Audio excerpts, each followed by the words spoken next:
Finished? I'm Great. Okay. All right, guys, we'll start now. Welcome, everybody. This is the Fit Pregnancy webinar by The Baby Body. The Baby Body is basically a platform where we talk about fit and pregnancy together in a more holistic way. My name is Ankita. I am the founder of The Baby Body, a mother, a sportswoman, also a fitness enthusiast. And the product that we are now talking about, the Baby Body, is basically came into existence during my own experience. During my pregnancy, with my very own experience, wherein I wanted to continue staying fit. I wanted to continue doing my workouts, and I realized that there is not a great platform for women in India which talks about pregnancy, in a more healthier manner, why it is important to stay fit, why it's important to eat right. We have so many, women and people around us telling us what to do, what not to do during pregnancy, including, our own mothers. And we are all lost, and we are stressed out, we're concerned, we want to stay active, we know that we are gaining weight, et cetera, et cetera. So I just, without wasting any more time, I would quickly dive into it, and I would introduce the panel for today. So with me, I have Dr. Erica Patel. She's a gynecologist and a fertility expert from Chennai, and also a runner. So nobody better than her to help us explain why it is important to stay fit. I have Lygia Correa from Qua. She's a chief nutritionist at Qua Nutrition, also my nutritionist as well. And she's helped me out a lot. So I wanted her experience to share her experience. She's also mother of a 2-year-old boy. Lygia, is that correct? Yes, that's right. Yes, that's right. 2-year-old boy. Yes. Yeah. And Erica, also a 3-year-old girl. Two-year-old boy. 2-year-old boy. So yeah, I'm also a mother of almost a 2-year-old boy. So we all are just new moms, also first-time moms. Is that correct? And we all wanted to bring our, share our experiences and our journeys with you guys, so it can help you. And I have Aarti Padmanabhan, a very, very senior and reputed yoga expert from Bangalore, carries a 23 years of experience, and I will definitely ask her to come on board and share her advice as well with all of us. So Erica, I just wanted to start with you first.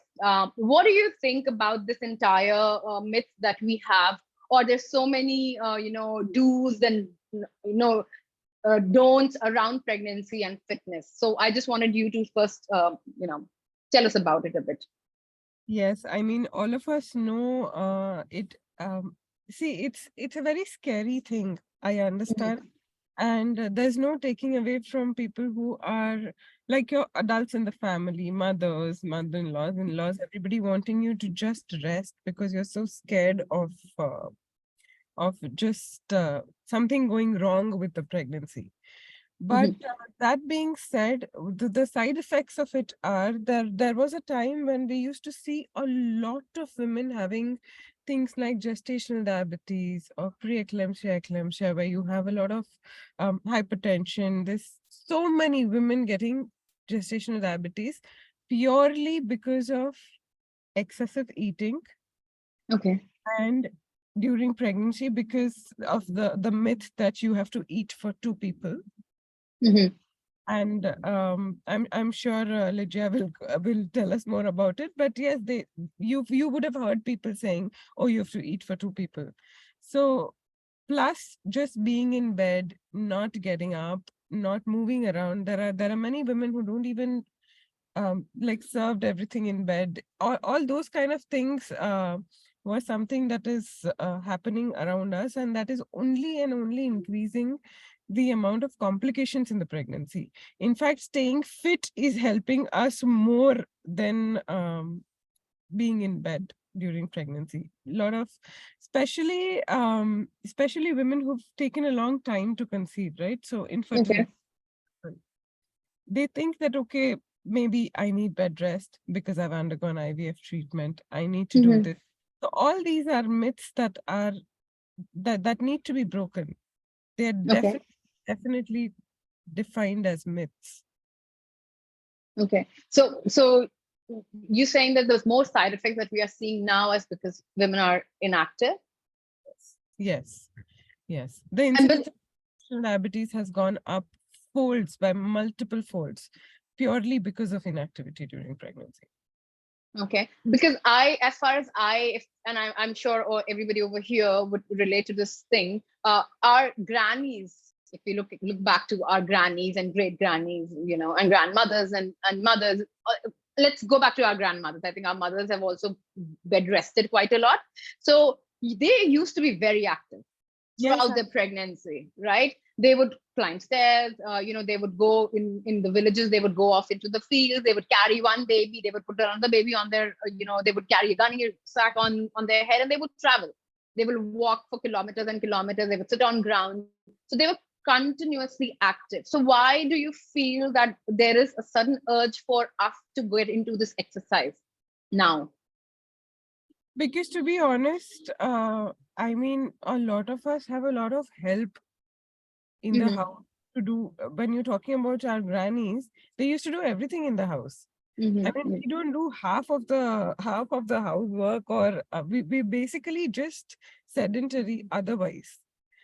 There's very little work that we do which involves physical movement, like walking to a field or going around. Had our lives been such that we were otherwise physically active, then we wouldn't need to do any sort of exercise. But mm-hmm. unfortunately, we all are not. So I think that is why we need to focus more on moving ourselves. And women should exercise during pregnancy. 100%. I mean, that being said, of course, if you are free of complications, see, you Hmm. always have to get your gynecologist on board with it. Hmm. Unfortunately, there are not many gynecologists. Also, I'm talking from a community point of view, who recommend this, because tomorrow, if something goes wrong, I would be legally responsible, right? Correct. So, however, there are certain defined complications, like say low-lying placenta, or if you've had a miscarriage before, or if you've had any spotting in pregnancy, these kind of things, yes, I will not recommend Hmm. Hmm. to. But even in some of the complications, a simple 45-minute walk every day is Yep. definitely something you can do.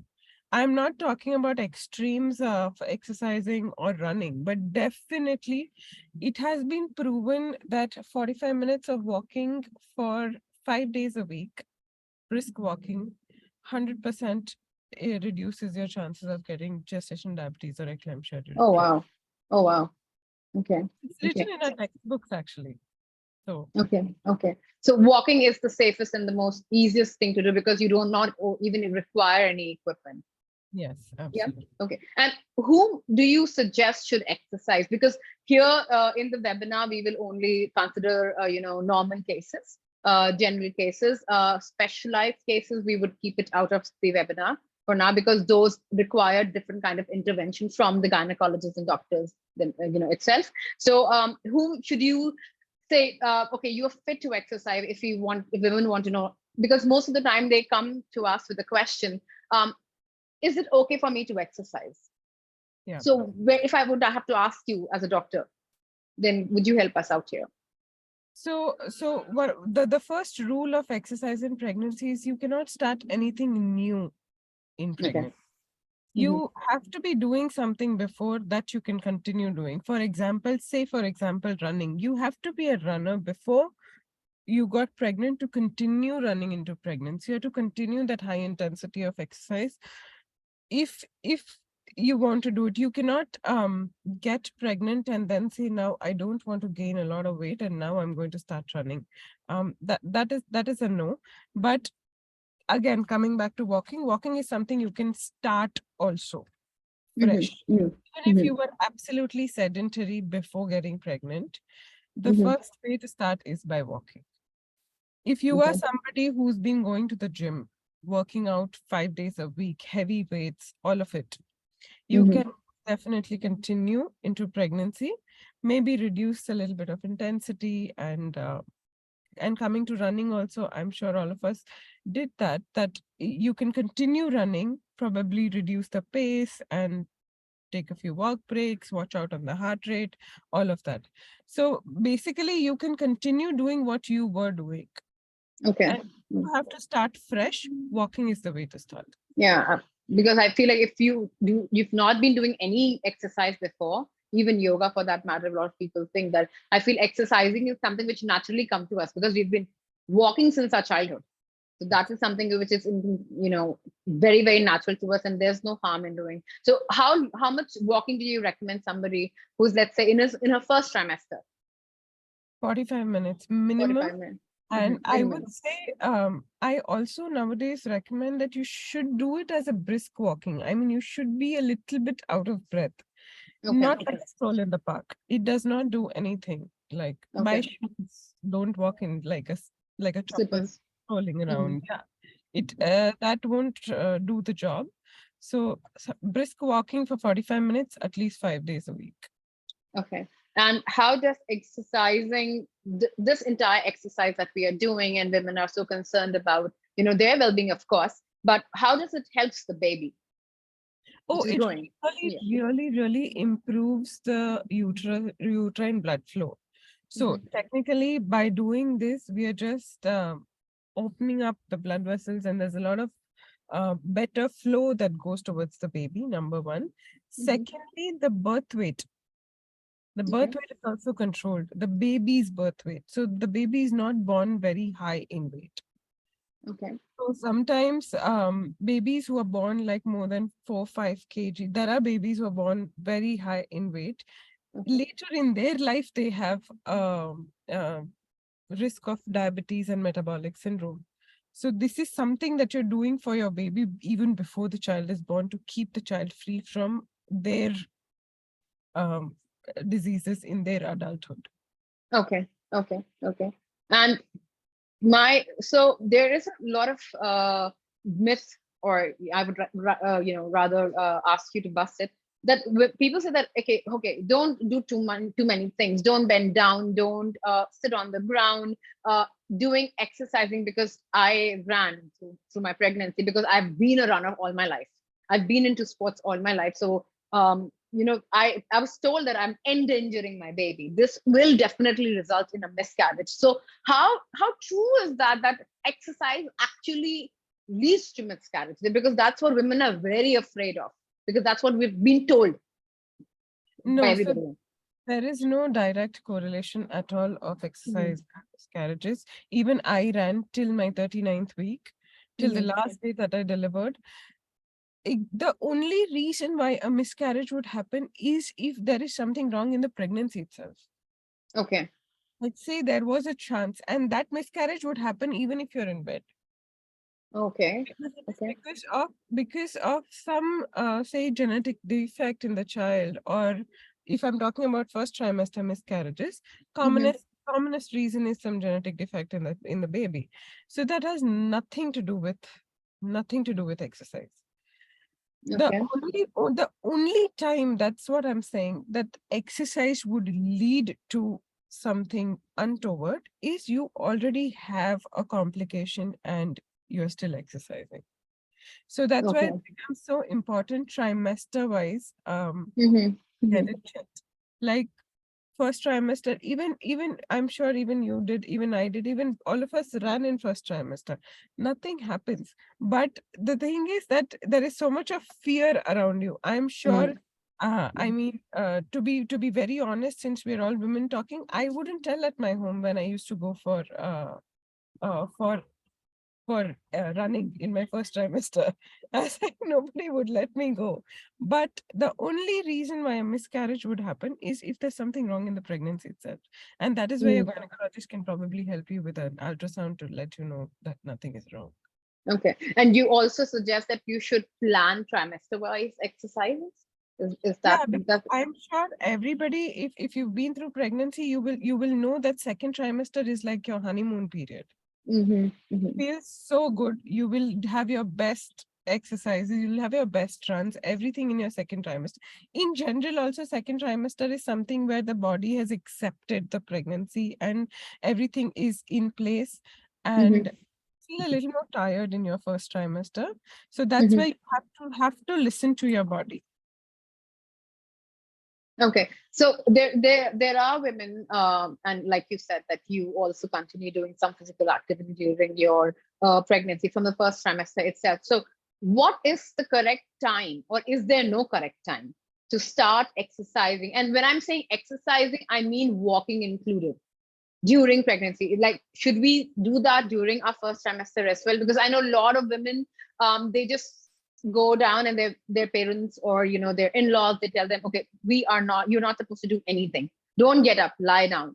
That is the even in first trimester. And then because when I was when women approach to me and they say, I'm already, by the first trimester ends, that's the first 3 months of pregnancy, they're already 8 kg overweight to 10 kg overweight, and the doctor tells them, okay, you are right now carrying a lot of weight for yourself. So what is your No, take the on right this? time is as soon as you find out you're pregnant, you must. If you were not doing anything, just Mhm. start it. Just start Okay. your walk. In fact, I'm sure Aarti can elaborate more on it. If you don't want to walk, at least start your prenatal yoga, your breathing, your pelvic floor exercises, your Hmm. all of that has to start as soon as you find out you're pregnant. I Okay. mean, to strengthen your pelvic floor, you just have another 8 months. So, because none of us do it before pregnancy. It's only when you find out you're pregnant, you start working on your pelvic floor muscles, right? When was it that we thought that, oh, maybe I should strengthen my pelvic floor without And pregnancy? so the other thought that I'm going to come to that when we are talking about exercising, then I'll take that up later, in the third part of the webinar, when I'll actually start talking about the exercising. A lot of women, when we say that, okay, you need to strengthen pelvic floor muscles, they don't understand that the importance of it and why it is so important. Not just to squat and do lunges or do yoga. You really, a pelvic floor exercising is a strength training in its own, and Yes. it needs to be addressed for women. But yeah, I'll come to that part later. Now, a lot of women are, like me, who are exercising, and because I also had a COVID baby, there was nobody around. What are the signs that you suggest it is the time to put a stop button to exercising? So let's say if there are women who would like to know, okay, am I doing too much, or we are not aware what we are doing? When a woman should stop exercising? So one thing I would say is there will be a time when you're exercising where you'll feel excessive tiredness. Mm-hmm. Mm-hmm. Secondly, if you feel very dehydrated or there is any sort of pain, um, I mean, it's just immediately stop it. If there is any sort of pain, stretching, if you notice when you're exercising or walking in the later half of pregnancy, 8 months, 9 months, when you're 9 months pregnant, when you have a really big belly, there will be a lot of pubic pain and those Mm-hmm. kind of that will The crop up. bearing down pain that we have because of the weak pelvic floor muscles. Yeah, Uh-huh. so absolutely should stop it then. And here I would just like to put in a small note on using the belt, the support Mm-hmm. belt, Mm-hmm. for later half of pregnancies, which will help you avoid these kind of pelvic pains. But and oh, of course, definitely, if any injuring signs like a little bit of bleeding, spotting, they are absolutely a no-no. If at all that happens, it's a Mm-hmm. complete stop for the rest of the pregnancy. Okay. Okay. Okay. And how it helps in the postpartum. That is what Very I would important. say. I think exercise more than helping you during pregnancy will help you more in your postpartum. The biggest advantage of exercising in pregnancy is how efficiently you're able to be back to your routine. Okay. You are somebody who has walked every day of your pregnancy, whether it is a cesarean or it is a normal delivery. Normal delivery, you will be up and about the next day. Mm-hmm. Definitely. Mm-hmm. And even with a cesarean, and again, all these pelvic floor strengthening and all of it will help you get back to your routine much more efficiently if you were active throughout your pregnancy. Otherwise, the Mhm. tiredness that you will feel while breastfeeding in the later half, I mean, sorry, Mhm. in the postpartum, is much more if you were sedentary during pregnancy. Okay. Okay. And it takes a longer time for people to recover, because I've seen that friends Yes. who some of my friends who delivered and did not do the exercise during pregnancy, they had a hard time coming bouncing back as well. Really, really Okay. hard time coming back, losing the weight, everything. It will be very hard. Secondly, here, biggest myth I want to bust is exercise does not reduce breast milk. Yeah, Uh, okay, yeah. That is one of the questions, very common question for nothing. postpartum mothers. It never happens. There is no science to it, and Mm-hmm. nothing happens. I have breastfed for 1 year without any medications, in spite of running every day. Nothing happens, and there's no literature, there's no science, there's nothing written in our books. So it is a very big myth that if you exercise, you will not get enough milk. It's Okay. all only about hydration. You just have to maintain your hydration during your workouts and Yeah, your I have that question for Lydia in the nutrition section. I'm gonna just toss it off to Lydia, because I got to know later the importance, not in my, I think towards the end of my second trimester, the importance of hydration. I'm gonna, my last question to you before we jump to the nutrition part. Um, how do you see, and what are the things that a woman who is have delivered normally versus vaginally, versus a C-section, how do you see the recovery, and what are the few things mothers who have delivered or would be delivering or plan, a lot of women nowadays plan a C-section, they should keep in mind? So what I would say is a lot of when you go to your exercise part and the yoga part, I'm Mm-hmm. sure you touch on two things. One is your core muscle strengthening that we Mm-hmm. do throughout the pregnancy. So if at all you're planning voluntarily to do a cesarean section, it is Mm-hmm. very, very important that the entire pregnancy you work on your core strength. Okay. Because that is the only thing that is going to help you heal and come back up faster. Because Okay. obviously, you're cutting into that muscle, how much ever strong it is. Mm-hmm. So if it is weak and we are cutting into it, it's naturally going to take a longish time to come back. So even if you have a cesarean and you are exercising during pregnancy, from the fourth day, you can Mm-hmm. go back to walking again. I would really, and I understand it's very difficult for many of us to leave the baby on the fourth or the fifth day after delivery. But I say you walk around the table in the house, go if you have staircase, go up and down the staircase. Nothing happens. But the earlier you start mobilizing yourself, the faster your recovery will be.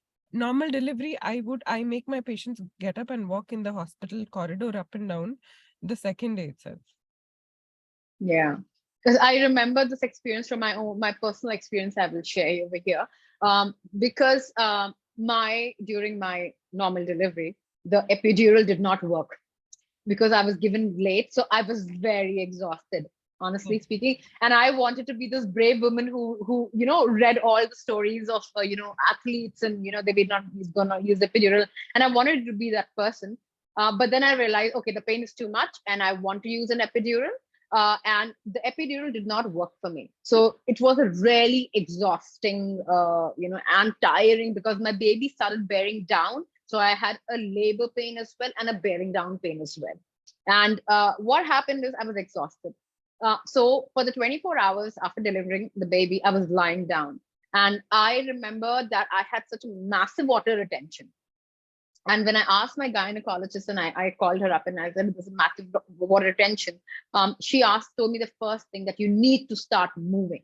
You need to start moving. Otherwise, your water retention will be way more, and it'll really get difficult for you from here on. So yeah, I like sharing this experience that women think, okay, now I've delivered the baby, I need to rest completely. I think walking around just around the house itself is going to help you bounce back much faster than what you're Ab- thinking right now. Absolutely, absolutely. Yeah. Yeah. All right. Thank you, Dr. Erica. I'm just going to quickly go to Lygia. Hi, Lygia. Hi, Ankita. Hey. We have a lot of questions from you for you, and I wanted to make so many myths, break so many myths around pregnancy and nutrition. So Sure. first of all, eat for two.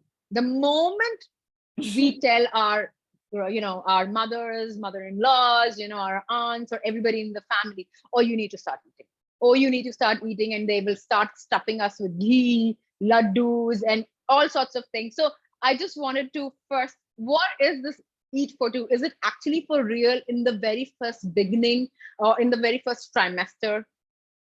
So basically what happens is, as soon as someone gets pregnant, everybody's really excited. And I feel that's where all the emotions come from.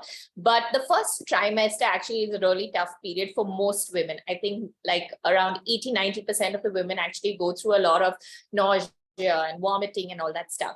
So the eat for two doesn't apply completely at all throughout the pregnancy. However, we do understand that the mother is growing a human in her womb, and that's why you need to step up your calories a little bit.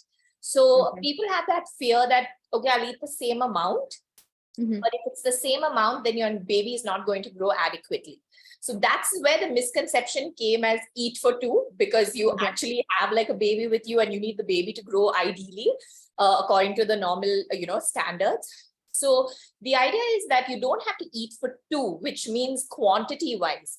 However, you do have to step up your calories. And this happens from the first trimester itself, because the first trimester is maximal multiplication of the cells and the growth of all the organs, and everything happens in the first trimester, right? So you want a healthy baby, and that's why we say, yes, you need to eat, but step up your quantities a little bit. It doesn't mean double your quantities, but it means like step it up to at least 200 to 300 calories extra. And to be honest, 200 to 300 calories extra is as simple as maybe one extra roti for the day. That's about 100 calories extra, or even just, an extra portion of a snack in the evening. So it doesn't mean that you step up your quantities in terms of like double the quantity of food. Okay. So each trimester, if we're, let's say, talking about just like you said, we need to step up our game a little bit in the first trimester itself. So when we are talking about trimester wise, because the growth of the baby is very different in each trimester. Yes. The body is very different in each trimester. And that's what we hear in the baby body also focuses. Everything that we design, from exercise to nutrition to yoga classes, everything is around the trimester. Yeah. So how do you see the progression of the calories in when we are talking, let's say talk about first trimester, the second trimester, and third trimester? Okay. So basically there are, different formulas we go by as nutritionists. However, like the general standard is that, whatever your ideal body weight is. So for example, your ideal body weight is say 60 kgs, right? So we take it as 60 into a certain caloric amount, which is for sedentary lifestyle, for active lifestyle, or extensively active, right? So those are the calorie modifications. So if we calculate it into say 60 into 25, you're looking at least about 1300 to 1400 calories, which is for a regular lady. Okay. Now that we add to that value, we add at least around 300 calories in each trimester. So the calorie doesn't change, like, you don't double the calorie as you get bigger, but it stays around 300 to 400 calories throughout the pregnancy. So although, from 60 kgs, as a nutritionist and generally doctors would advise as well, a maximum of 8 to 10 kgs of weight gain during pregnancy is healthy. Okay. 8 to 10 kgs is a very healthy weight gain, because obviously, maybe around 3 kgs on an average, 3 to 4 kgs is the baby's weight itself. And then the rest is the placenta and all that, which fluids and all. Yep. So we would say, the extra weight that after you deliver, you usually are holding only onto 4 kgs or 5 kgs maximum, which is really easy to lose. And that's why when we tell people to, you prepare for your pregnancy, because we tell them you want to be at your ideal body weight, not 20 kgs already overweight, right? Because once you do get pregnant, you're going to put on that 10 kgs extra, which is now 30, right? So that's why we say 300 calories on an average throughout the all the 3 trimesters is what we're looking for. And obviously, once you deliver, if you are breastfeeding and lactating, each we have 2 phases of lactation as well, and the calories would differ for that. Okay. What about women? Let's say, and because this is nowadays very common, and I'm sure Dr. Erica must be seeing cases like these, because the obesity factor also plays into the conception, right? Yes. So let's say if there is already an overweight woman and she is now is pregnant, how are we looking at her? Is the similar weight gain process 500 to 300 calories, or are they asked to first? Because this is what I've heard. You need to first lose your weight in the first trimester and then go ahead in the second trimester. Because I came across 2 such cases wherein they were asked to lose weight in the first trimester, and then then maybe pick up the weight from the second trimester. So how do you, let's say somebody is overweight, let's not call them obese, but let's say overweight, how that in general, what these women should watch out and look out for? So exactly what the calorie calculation which we spoke about right now. So if my ideal body weight is 60, but now I'm already say 70 kgs, right? So I'm 10 kgs overweight currently. So now instead of taking like, your 70 kgs into 25 calories, which would be for a moderate person who's active, etc., I would lower it to 20 calories. So I would do 70 to 20 calories, which would be 1400 calories. But in every trimester, you have to add that extra 300 calories, which is important for the growth of the baby. You have to understand that even if you're overweight, if you're not eating right, the baby is still not getting the adequate nutrition. Baby has to grow as a priority. So you do need to add that extra calories. But like we said, you don't have to double your portion size. Got it. Okay. So let's say if you had to give an example of, let's say, 300 to 400 calories and you compare it with the portion of food, what would, just to give an idea to everybody who's listening right now, what would it look like? Yeah. So 300 calories would be basically 2 small rotis. Okay. A bowl of dal or, some protein source. Now that is the most important thing actually we look at in pregnancy. And if you're looking to lose weight in pregnancy, we kind of rejig your carb, protein, and fat sources. So although you are saying you want to lose weight and your doctor is saying you have to lose weight, what we do then is we increase your protein and we drop your carbohydrates so that you feel fuller during your meals and you don't feel hungry and then you tend to overeat. So in terms of what we're trying to say is 300 calories, I would say a larger portion of protein.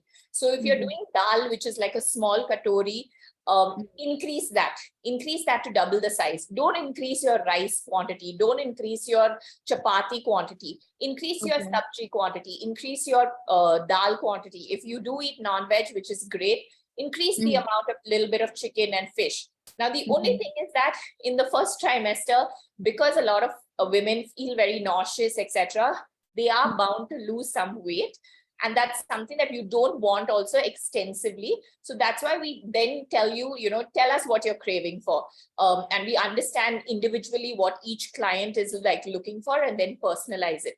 But I would say if a client is already overweight and the doctor has said, you've put on too much weight already and we don't want you to get complications, then I would say step up your quantities of your protein intake, do more nuts, pistas, almonds, walnuts.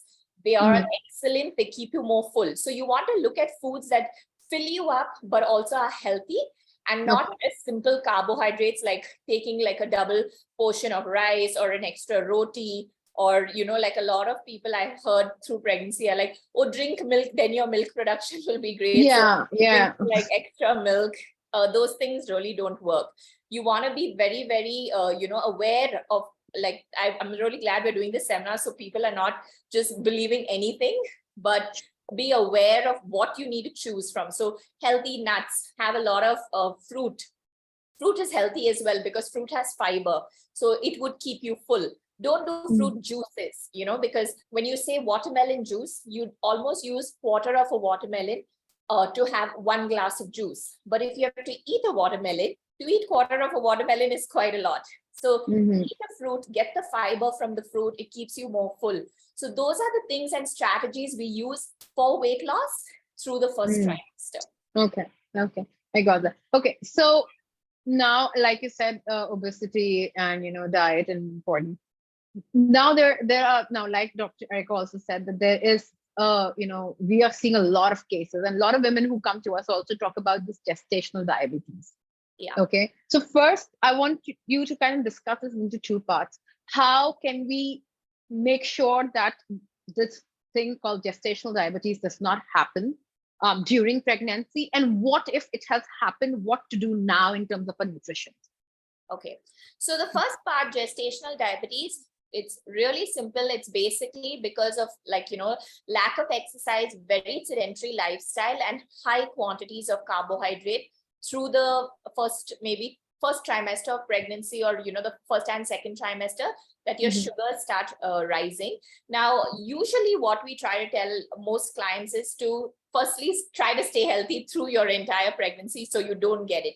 There are complications where, there are people who have like thyroid, who have PCOS, and the doctors will tell you that, if you already have diabetes and you're pre-diabetic, you are prone to get it. But the major cause of gestational diabetes is actually increasing your quantities of food, because people are eating a lot more.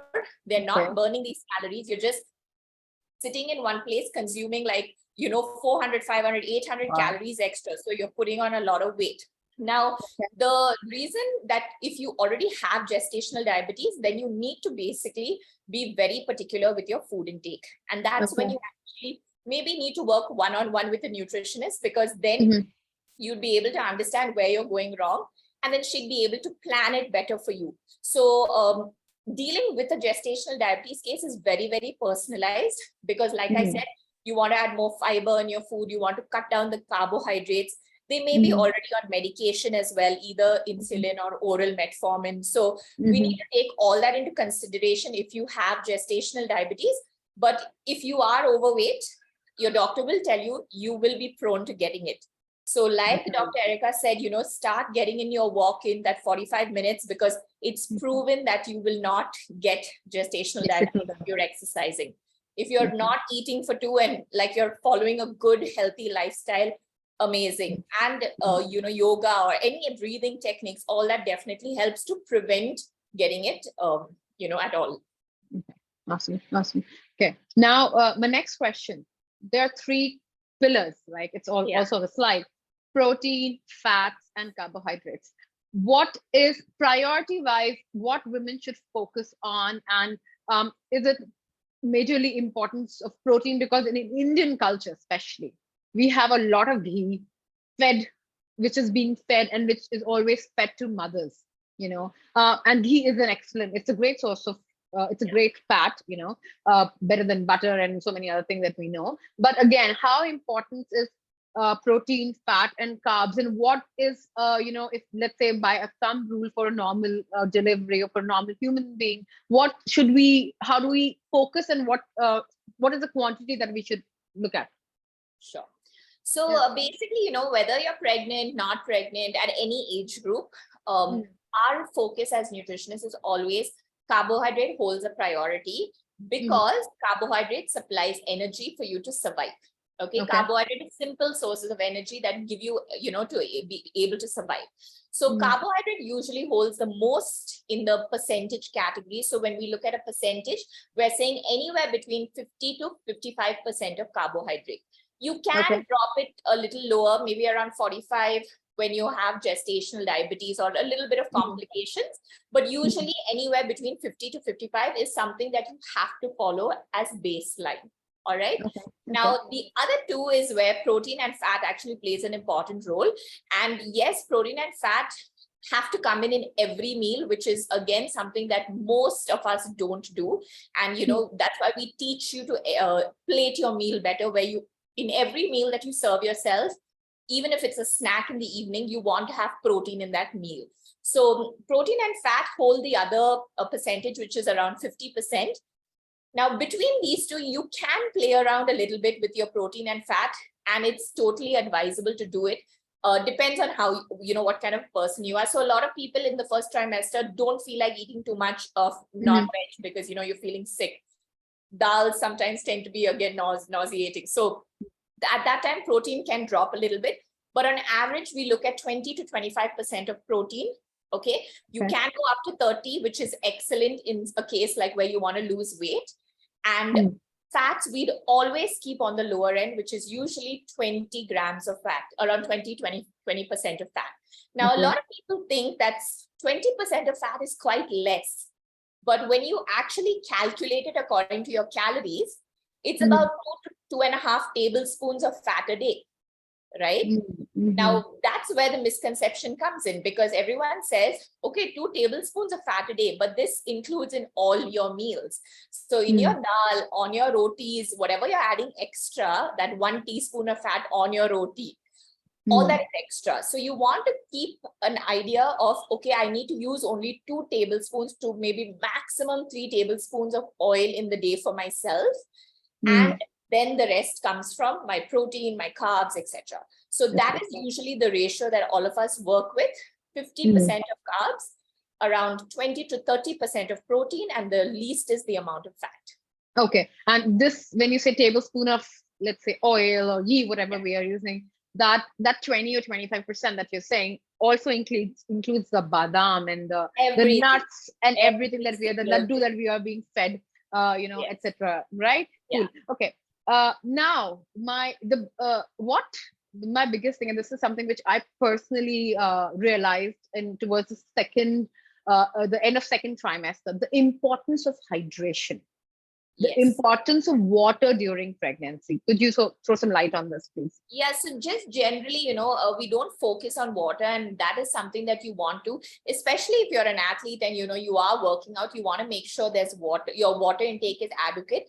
But more importantly, we focus on hydration post-pregnancy, because lactation is the most important period where actually your milk supply actually works on a lot of fluid intake, right? Okay. Because it's basically fluid output, so you want fluid intake. So it means that you need to make sure that you're keeping to your hydration at least 2 to 3 liters of fluid a day. Now, when we say fluid, we're only talking about water.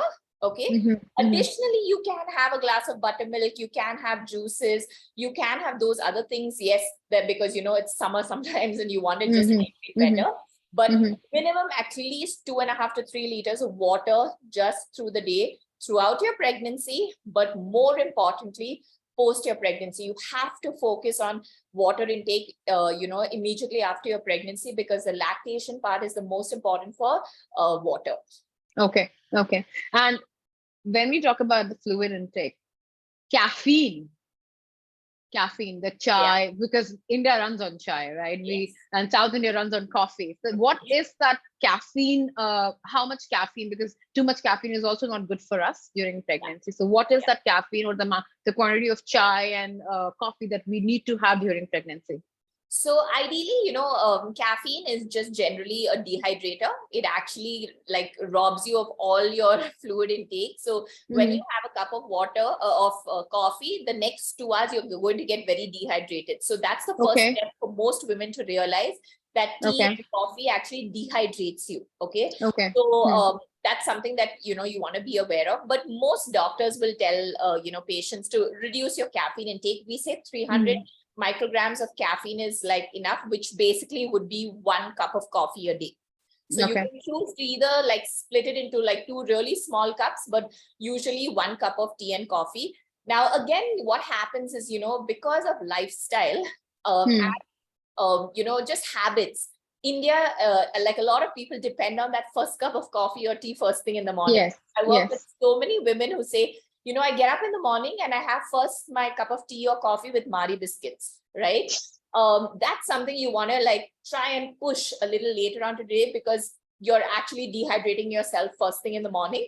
So I would say drink some other waters, drink some fluid in the morning, drink some detox waters, or even plain water with little lime or amla or something like that, flavored water. Do at least about, 1 to 2 cups first thing in the morning to cleanse your body. And then you can do your cup of tea or coffee whenever you feel like you're craving for it. Yes, there are a lot of complications sometimes when clients say, but I get a headache if I don't have my tea first thing in the morning.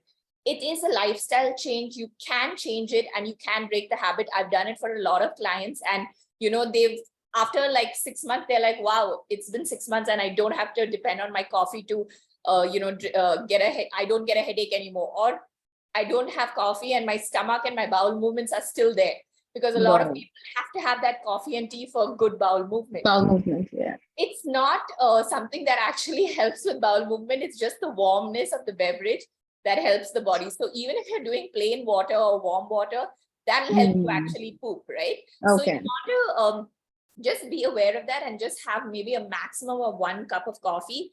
But for me and all my companions in the nutrition field, coffee and tea is just basically, zero nutritive value to the body.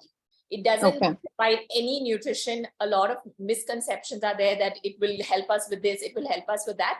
But, from the age of 18 or even earlier, we start drinking it. So it becomes more of an addiction, and it's a very tough addiction to give up. But through your pregnancy, we tell you to reduce your consumption and stick to 1 cup. Okay. My last question, and then we move on to the fitness part of it, because that's what, what are the most important things that you want women during, in pregnancy when it comes to minerals and and vitamins? What are the key things you want women to focus on when they're planning their meals or they're eating out? And what are the things that they should avoid? Okay. So usually, my first and always the first thing to tell most clients are to please focus on protein intake. And this is from your first meal, because a lot of us just don't. And that's because of just hereditary lifestyle and etc. So I'll give examples, a little bit of examples here. For example, if you're eating breakfast in South India, most of us would do like idlis with chutney, dosa with chutney, upma, poha. All those are great breakfast options, but you have to understand they're only carbohydrate based options. Carbohydrates are all cereal based. All right. So what happens is then when you're eating plain poha with a little bit of peanuts in it, or you're eating upma with maybe, vegetables in it, you have to understand you're only doing a carbohydrate based meal. You want to make sure that every meal that you're doing from breakfast to dinner has some amount of protein in it. So what are the protein sources? You have your dairy products, which is milk, curd, cheese, buttermilk, paneer. You have eggs, and you have obviously non-veg sources. So you want to make sure that some of these sources are included. So if you're doing dosa with chutney, either you can add a sambar to it, because sambar is pulse and protein. Or if you're doing poha, then maybe if you do eat eggs, have a boiled egg along with it. Or if you do have, or even have a glass of milk. My basically idea is to tell you that in every meal you want to have protein. So that is something you need to be very, very careful of. Mothers, you want to make sure that your protein intake is up there, because that is what is going to help you to not put on a lot of weight. All right. So that's my first and foremost strategy. I would say that is the most important. Generally myths which we spoke about and things that you should not do during pregnancy food wise, there aren't too many things. Like a lot of people say, don't eat pineapple and don't eat papaya. Yes, we do understand that both these foods have factors that cause tenderizing in food, and that's why we say don't do it in the first trimester, because then you're making yourself, it's a little heaty for the body. Papaya has a compound called papain, so that causes tenderization, which can be harmful for your uterus. So we tell people to avoid these foods which may cause a little bit towards miscarriages. Again, there are no proven studies for it. Okay, I do know a lot of women that have eaten pineapple, through their pregnancy, because you do crave for sweet and salt and you want a little bit of chili powder on it, and it sounds so good. So a lot of people still do them and they don't have any complications. But yes, there are, if you do have complications earlier, you want to avoid certain foods like this, which will cause it, push you a little more forward towards getting more serious complications. But otherwise, there is nothing you should avoid except like caffeine, like a lot of coffee, alcohol, those kind of things. But otherwise, food wise, there is nothing you should avoid. Everything is perfectly fine during pregnancy. There are a lot of myths. Don't drink jeera water, don't have cumin seeds, don't have this vegetable, don't have that vegetable. But to be honest, they're all myths. You can eat everything. in moderation. You just have to make sure you're eating seasonal fruit, seasonal vegetables. Everything in moderation is perfectly fine. Okay, awesome. Thank you so much, Lucia. I'm going to quickly jump on to, I know we're just kind of out of time. So few things now. Let's come to the entire exercising part, because that's what we're going to discuss over here. Fit during pregnancy. Now, how the exercise helps a woman during pregnancy. Few things here. We go through a bodily changes. Our breasts enlarge. Our spine goes into a, changes the form. The way we walk, it changes. There's a lot of water retention in the body. The posture of the body changes, because again, we are all the time slouching. When we are feeding the baby, we are slouching, so our shoulders and our neck muscles become tight. So of course, exercise helps women doing that. Again, the best and the most important thing that I felt during my pregnancy and when I exercise was the amount of stress it reduces. And this is something which everybody who's in this room, from the baby body or not, and they can tell that they are stressed out or they are feeling down before they come into a class, or before they go out for a walk. And the moment they work out, they feel good. And I think that is because of the endorphins that we release. It also helps in managing the weight. Hormones are changing. So again, endorphins are there. That helps you, stabilize hormones. Eating right, of course, is another critical part. The most important thing that women kind of forget when they're exercising, and this is something which me and Dr. Erica were also discussing, were the pelvic floor muscles. Is the pelvic floor muscles is the muscle which actually holds your baby in the uterus. And most of the women they do yoga or they do exercise, forget to train these muscles. These muscles they need to, in order for you to deliver normally, these muscles need to relax and learn how to relax and let the baby out from the uterine canal, from the uterus to the canal and out of your body. And that's why it's so important to train your pelvic floor muscles. So even if you're doing all sorts of yoga and exercises out in the gym, or even you are just walking, the most important set of exercises that we need during pregnancy and postpartum is the pelvic floor muscles. I'm quickly going to call Aarti, if Aarti is here. Aarti Padmanabhan, she's the yoga lead. Hi, Aarti. Hi. Hi, Ankita. Hi, Hi, everyone. Hi, Erika. Hi. Hi, Lily. Hi. So Aarti is the yoga lead at the Baby Body, and I'm gonna just between me. So I am the exercise lead over here, and I've done my qualification from the AWPCT from Australia. So I'm gonna talk about and throw this question to Aarti and kind of discuss this. Aarti, a lot of women ask us, right? When can we start exercising? What is the right time? You are also a yoga teacher. You take classes of first trimester women as well. So tell us something about it, and when is it a right time, or should we do certain things in the first trimester that should not be done in the second trimester, etc. Yep, over to you.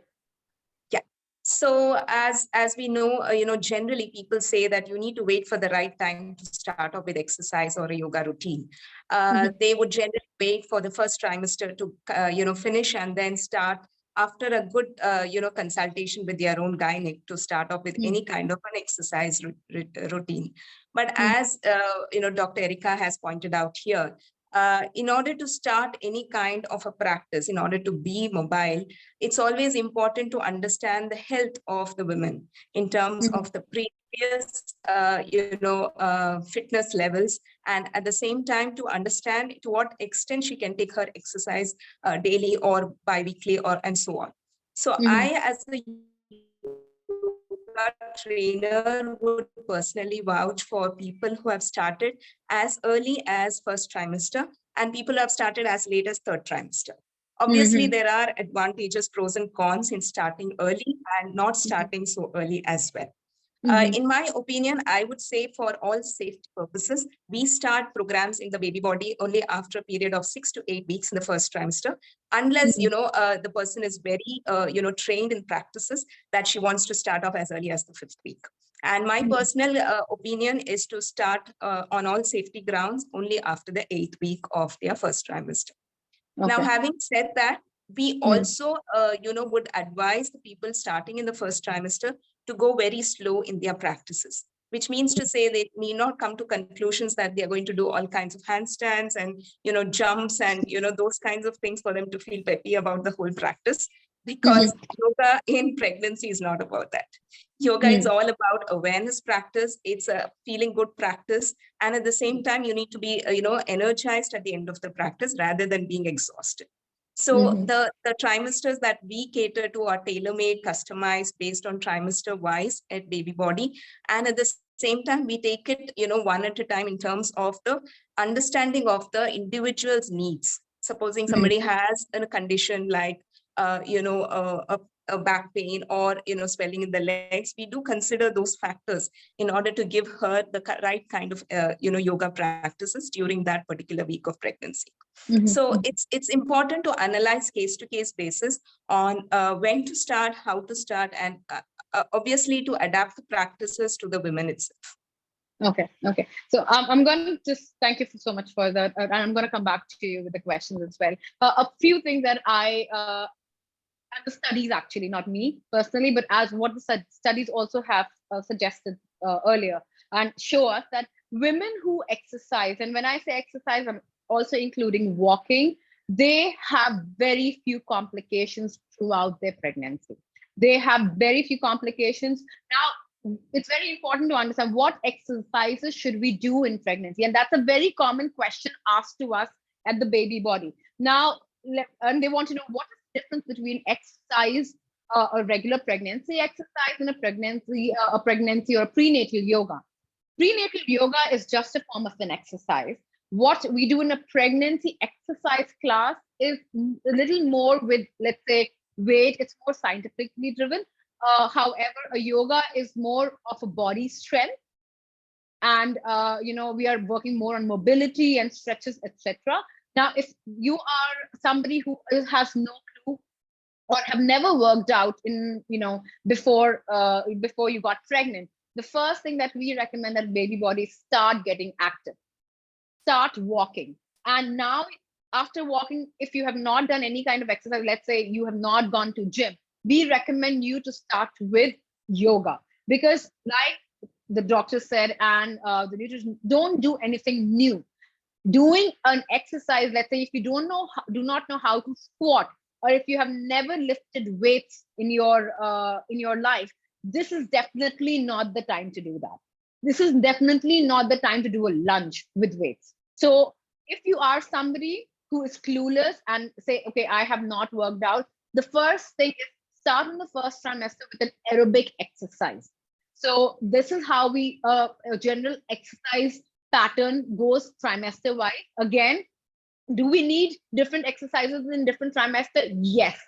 Each trimester has its own challenge, and each trimester has its own set of growth in the body. Different hormones are induced in the body, the growth of the baby. Every trimester needs a different set of exercises. So if you are in first trimester, the first thing that you need to do is start moving for 45 minutes to 60 minutes.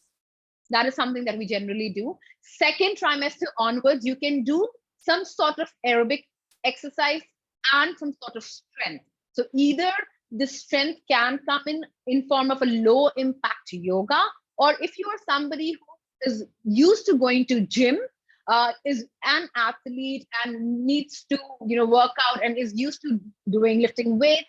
When we talk about lifting weight, it's not 20 kgs or 30 kgs. We are talking about let's say 1 to 2 kgs, max 5 kgs. That is what we are talking about. And in the third trimester, we start, in fact, from the second part of this second trimester, we need to start working on the pelvic floor muscles.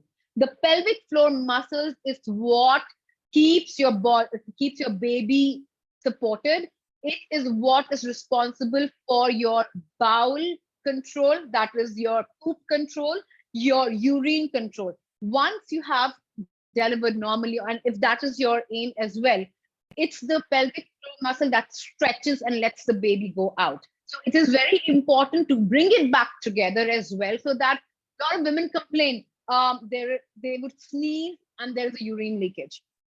In fact, our mothers and aunts, the moment they are 45 years and above, they do not have any control over their urine, and they talk about these things. Nobody prepares us for this, but this is due to the pelvic floor weakness, and it is very important to strength train your pelvic floor muscles before pregnancy and after pregnancy. It's a must to do before you start with any sort of intense workout. Okay. Now, another thing I'm going to come to Aarti on this. What exercises to avoid during pregnancy? Aarti, as a yoga teacher who carries so many experience and has trained also so many yoga teachers across the country, tell us what exercise or what poses we should avoid during the pregnancy.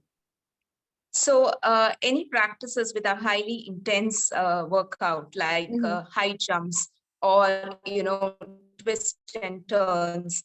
And if you're doing Surya Namaskar practices, then you may not do it in the same pace that you were doing it pre-pregnancy. You need to slow down, modify the practices, and of course, cater to the body's needs, what is important on that particular week of pregnancy.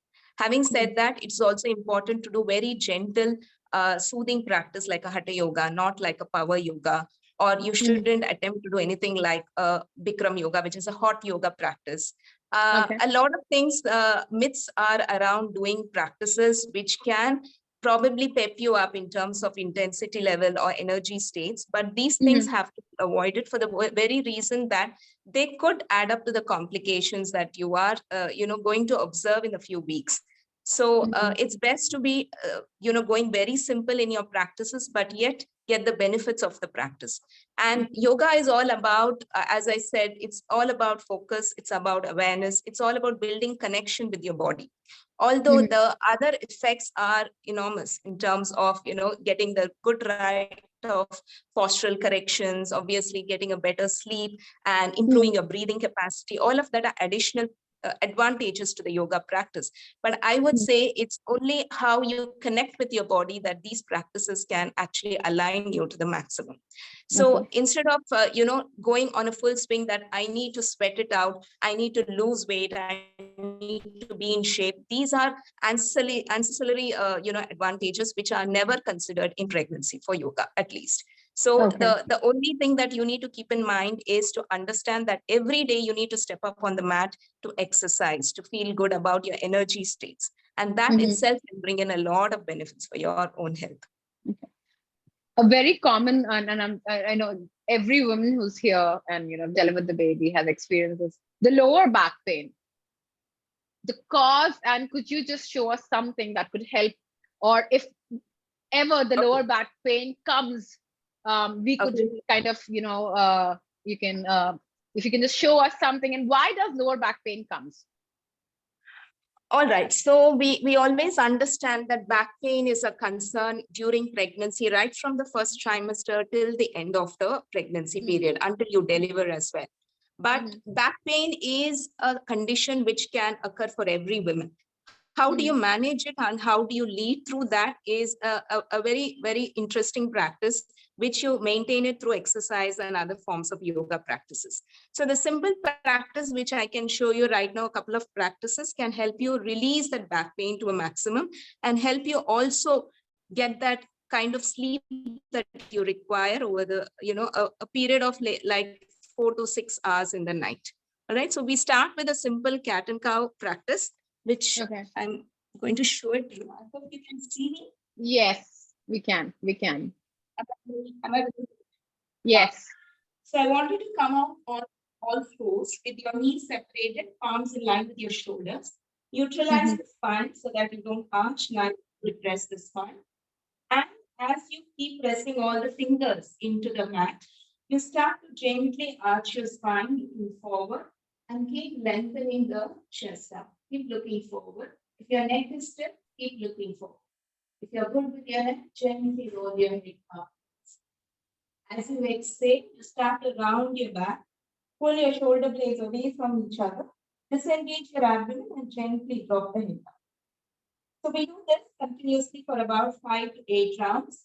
Breathing in as you keep synchronizing the breath with the movement and concaveing the back as you breathe out, drop the hip down. So we do this mindfully with an awareness of 3 to 5 breaths as you move into the posture, very gently. And as you go out the posture, keep exhaling very slowly. So you need to be mindful of how you're breathing in and breathing out in this moment. And always make sure your exhalations are longer than your inhalations. We do this one last time. Inhale. You're going to depress the spine, lift the chest up, look forward with the cow back. And as you exhale, keep rounding your lower back, mid back, upper back into the pelvis. And fully exhale, and you can spread your knees wider, extend the arms out, and drop into child's pose called Shashangasana, which relaxes and soothes your back muscles. Stay here for about minimum 5 to 8 minutes. Whenever you are done, gently roll back and come to a seated posture. Okay, awesome. All right. Thank you for that. I'm going to quickly now open the questions, guys. So we'll take the question here. Somebody is asking, Dr. Erica, are you there? Because I know we're kind of running out of time, so I would really take it. Guys, if you have any questions, please type now and we would be more than happy to answer this for you. So I think I'm going to take a couple of questions. Yes, please. Yes. About low-lying placenta. Yes, yes. No, I'm sorry, but you cannot do anything in low-lying placenta. Even walking is a bit riskier. What I would suggest is yoga, which anything that you can do on a mat, sitting down, all of it, but not walking. You can do all your pelvic floor strengthening exercises, your upper body, everything that you can do on your mat for a low-lying placenta. There was another question about some sort of a bleeding or spotting, complete stop. That's a hard stop to exercise. And one more question about having a hematoma on the first trimester screening. So if you have a hematoma, is basically a little bit of bleeding, which is there between the sac and the uterine wall. You have to stop the exercise now, but usually these hematomas have a way of resolving by itself. So you can do a recheck, rescan after 2 weeks. And if it is gone, once it is completely gone, you can resume your exercises. Okay, I have a question here from Preet. I'm in my, so my team is saying that my face is not visible. Is it visible now? I hope it's visible. Okay, I'm in my 38th week and I'm having pelvic pain since 4th month, majorly on the left labia. I do yoga, but pain intensity increases in the night and makes it difficult for me to turn sides and get up for bathroom visits. So this is also looking something more on, from the gynecology perspective as well. Is it a pelvic floor weakness over here, or what are we addressing? So basically, the two pelvic bones are like this. When you're getting pregnant, the ligament that attaches in between becomes a little bit lax. Okay. And your belly is pressing onto it. That is the feeling that this pain will come on also while turning. Two things is, one is wear the support belt to keep the up, so that you don't put pressure on the pelvic, the symphysis, this thing. And second thing, trust me, I know it'll look very weird, but icing, take the ice pack and at least 7 to 8 times. I'm not even exaggerating. It will it will go away in like 3-4 days. But continuously icing, just put the ice pack literally inside your underwear. Okay. And does pelvic floor, because I had read about this condition when I was doing my course. A bit of pelvic floor strength training, just the pelvic floor strength training also helps here. Yes, it will definitely help. Okay. All right. I'm gonna go to the next question. What is the best time to walk? Bhakti's asking, and I'm sure what I think anytime. If you are feeling, if you have time to walk in the night, go for a walk. If you have time in the morning, if you're not having any morning sickness, go for. I think during, and this is an experience from experience, and I'm talking about the first thing. There are days when I'm feeling really low during, and this was during the pregnancy, but I would have energy to go out and just do my walk. Trust me, it would reduce my nausea. I never had nausea, but it would reduce my headache and it would make my entire day a lot better. So if the first thing that you can do is like drink water and eat a little snack and go out for your walk, that's the best. Otherwise, any time of the day, as long as you're staying active and squeezing in that 45 minutes is going to be really, really helpful. Yep. Okay, I'm going to just quickly scan. So you've So answered the blood spots, yeah? I would say, see, basically your Mm. body and another part inside of you. Your baby is not a part of your body, right? It's Mhm. what happens is, in a natural way, the entire immunity of your system goes down so that we don't reject the foreign body. I don't want to call my baby a foreign body, but that in the medical term, the immunity drops down so that we don't reject something that does not belong to us. Got it. So have sore throats, tonsillitis is just something that will happen throughout your pregnancy.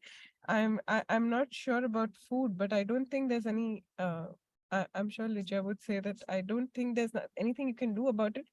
Even Yeah. immunity, a lot of people think that I should eat this to improve my immunity, but it Mm. will. Your body is trying to suppress its own immunity so that you don't reject the baby, and it will go as soon as you deliver. So it's just something that we have to deal with symptomatically. Okay, this is an important question because we have quite a few women who came to us for yoga sessions, and they complained of low BP many a times, and what food to take, what precautions to take before pregnancy. It was normal, but this was so okay. This is maybe a postpartum case that Kanika is sharing, but what is a low BP case during pregnancy, and what food, Lydia, can we eat as a postpartum mother as well? If you can just throw some light on that, and Dr. Erica as well, I would like to know your thoughts. How to approach if a woman has a low BP. So generally, postpartum health you're talking about as for lactation. No, this is somebody who, yeah, she's just written that foods to take. Many a times I have low BP. Before pregnancy, it was normal. It's just that after the baby's birth, it's low BP. So maybe it's the food. Yeah, I'm assuming So that. ideally, honestly, you shouldn't change too much in your diet. The BP actually can keep fluctuating, obviously, because of the growth of the baby, etc. And if you're not eating adequate quantities. So the first trimester or through your pregnancy, you have to make sure you're eating adequate quantities. Don't do anything additional in terms of taking more salt, etc. in your diet, I would say, because then that can lead to adverse complications. Just eat the right amount of food and make sure there is salt in your diet, unless you're avoiding it for any other medical reason. But apart from that, there isn't anything that you should drastically change. Mostly like low BP, low sugars are side effects through the pregnancy that happen sometimes. And that is just part and parcel. So you need to make sure you're hydrating well, you're eating constantly, like every 2 to 3 hours. Those are the general basic guidelines we would tell you. We wouldn't add anything or remove anything from your diet. Okay. Yes. Yeah.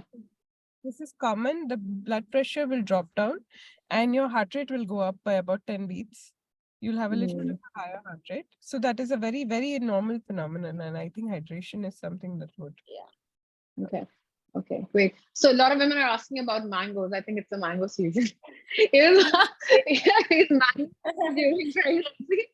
please enjoy them. I mean, like at every phase, like even if you're a diabetic, I tell them, you can do mango, but obviously not every day. So even as a pregnant lady, I wouldn't advise to do it every day, but like, yeah, it's seasonal. It's amazing, fresh quality. So please do enjoy mangoes. Just don't do like 2-3 a day. I would just do like maybe out of 7 days in the week, I would eat 4 days mangoes.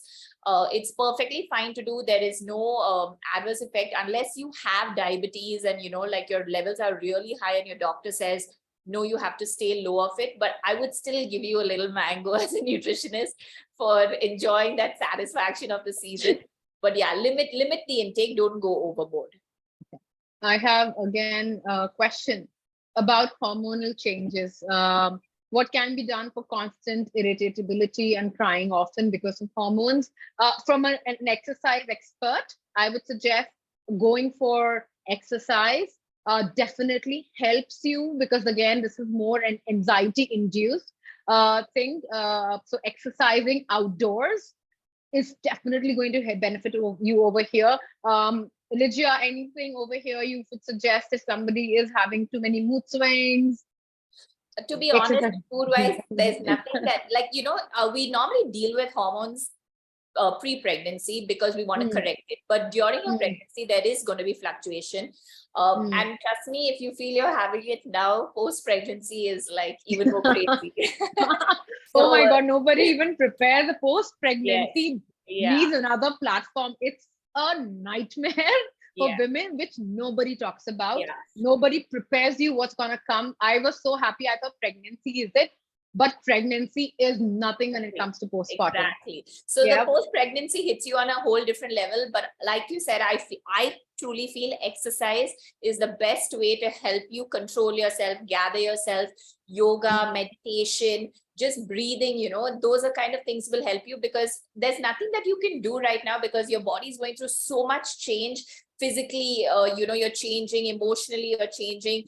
And like we say, post-pregnancy, there is too much change happening. You're trying to breastfeed, you're bleeding again, your body is feeling bloated, heavy. There are like so many changes happening. So just take it easy. Don't put a lot of pressure on yourself. And right now, if you're feeling like hormonal, go for your comfort things, go for your comfort foods, look at like, things that really, really make you happy. Look at shows, but there's nothing otherwise we would interfere with, because your body is going through a whole different, ball game of changing and evolving and making a human. So exercise is the one that actually helps you to calm down, stay a little more grounded, less anxious. That really helps to a great extent.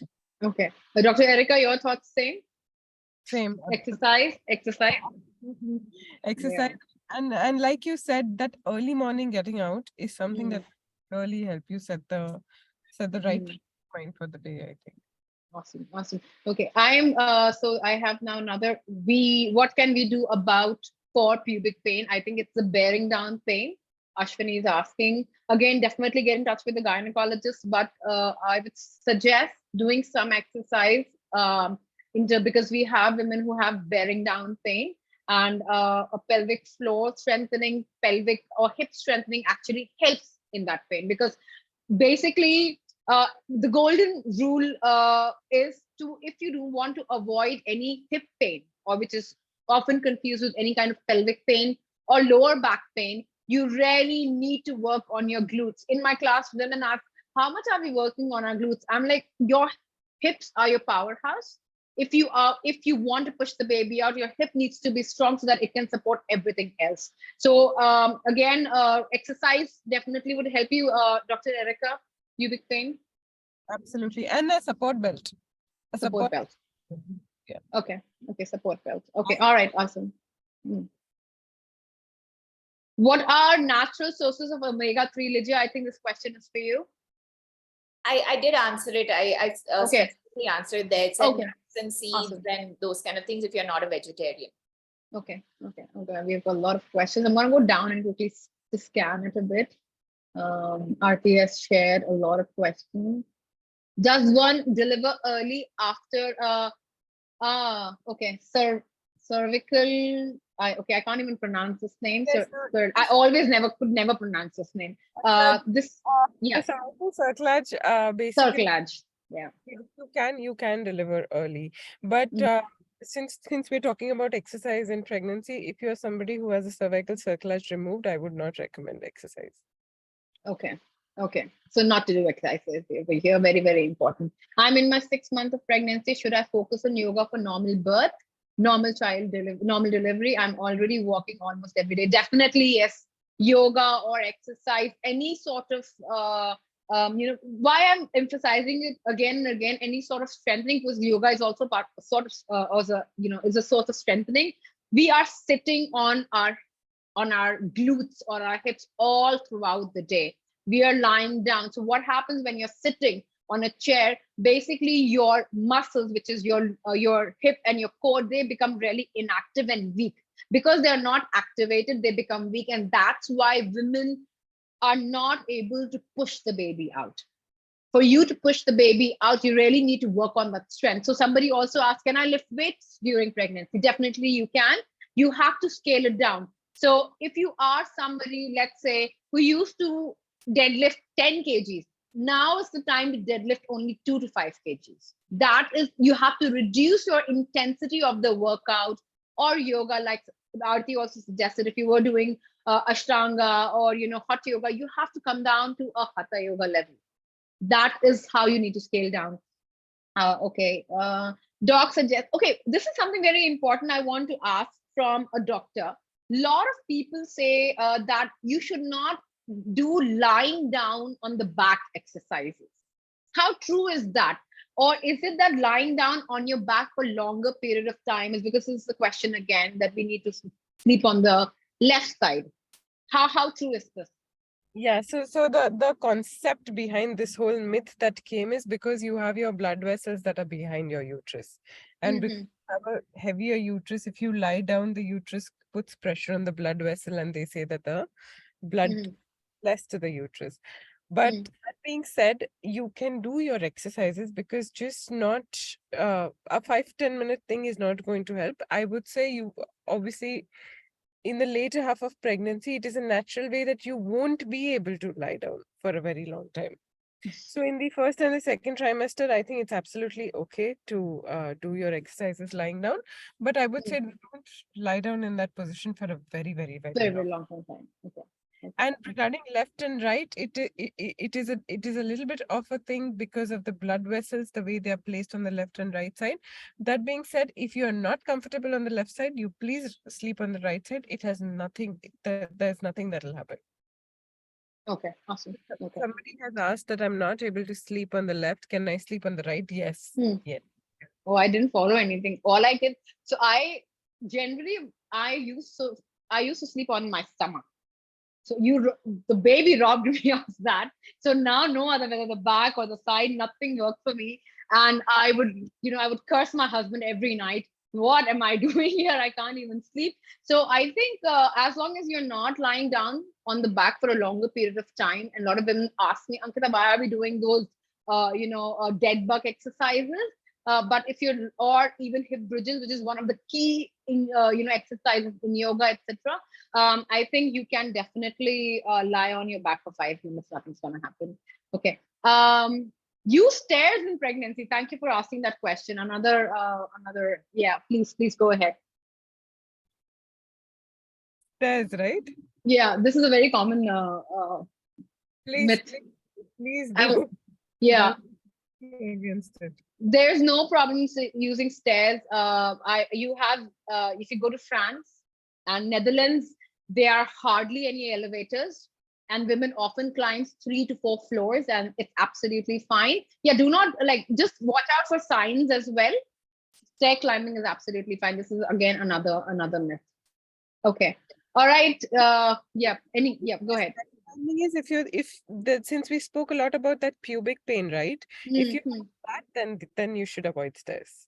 Okay. So if you have like I said, if you have any experience in pain, then that is the time I would suggest. Can we eat banana in first trimester? I think yeah. Ligia, I ate a lot of banana in my first trimester. Yeah. I mean, throughout your pregnancy, you can. It's potassium. It's really good, guys. Please, banana is one of the safest food to have and easiest to carry in your bag. Apple, banana, oranges. You can just put them in your bag and you can munch. And of course, somebody also asked about juice over fruits. Lydia has already, answered that question. So, yep. So thank you guys for joining in. And any guys, any questions on our exercise program, on the diet, or any questions from Dr. Erica herself, please, you can drop us a WhatsApp on this number. We'll be more than happy to answer you, or just ask us. The email address and the website is out there, and we'll be more than happy to take it from there. Yeah. Thank you so much, everybody joined. Thank you, Lydia. Thank you, Dr. Erica. Yeah. Thanks, Aarti. Thank you. Thank you so much.